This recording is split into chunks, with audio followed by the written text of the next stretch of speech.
So as our spring market is heating up and it's open house season, I thought it would be appropriate and a little funny to do an open house etiquette video.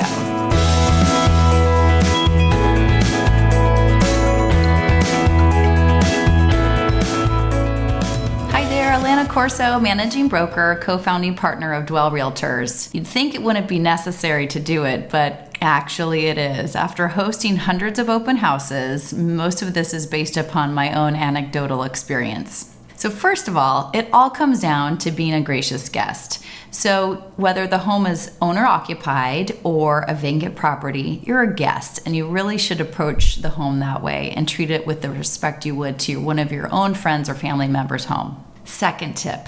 Kiddos. I have 3 kids. It's an absolute essential sometimes to bring your kids with you to the open houses.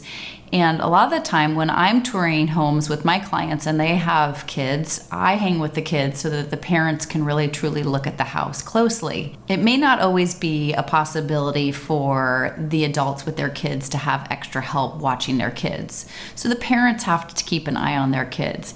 And believe it or not, I've had kids at open houses jump on furniture, jump on beds with their shoes on, tear around houses, open and play with other kids' stuff. And while it's hard and really you want to do all those things as a kid when you're touring properties, it still is someone else's home and they need to respect that. One of my favorite child stories was a neighborhood child came into one of my open houses without a parent.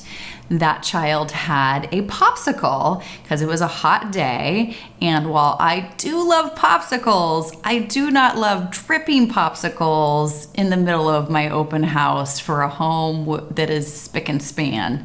So I got to follow this child around with a paper towel and try to escort her out to the outdoors so we didn't have popsicle mess everywhere. But this is why you need to keep an eye on your kids. So my third tip is about animals. I love animals just as much as I love kids. I have a dog, a guinea pig, a fish, total animal lover, but they're not welcome at open houses unless it's a service dog. Believe it or not, people will bring their dogs into open houses. And actually, one of my worst experiences ever was someone setting a dog on someone's kitchen counters. Yes, they did that. Totally crazy to believe. Would you do that at your house? Would you do that at your friends or your family member's house? I wouldn't. There's my dog barking at a squirrel, I think. Totally ironic that I'm talking about dogs and she's barking. So with your pets, it's probably a better idea to leave them at home instead of bring them out touring houses with you. So my last tip is directed to all of those folks that like to give all of their negative feedback right there, then and on the spot. So in today's day and age, a lot of homeowners have Nest cams and Ring doorbells and things that pick up audio and visual recordings of people while they're touring properties. And so my word of advice with that is if you have anything negative to say, keep it to yourself. Talk about it with your real estate agent after the fact, or maybe your spouse, your partner that you're touring a home with. It kind of goes back to what we teach the kids. If you don't have anything nice to say, don't say it. Do you want the homeowner to hear that and maybe possibly feel badly about their home? Or maybe it'll sway their decision if you decided to write an offer on that property if they heard you talking negatively about the house.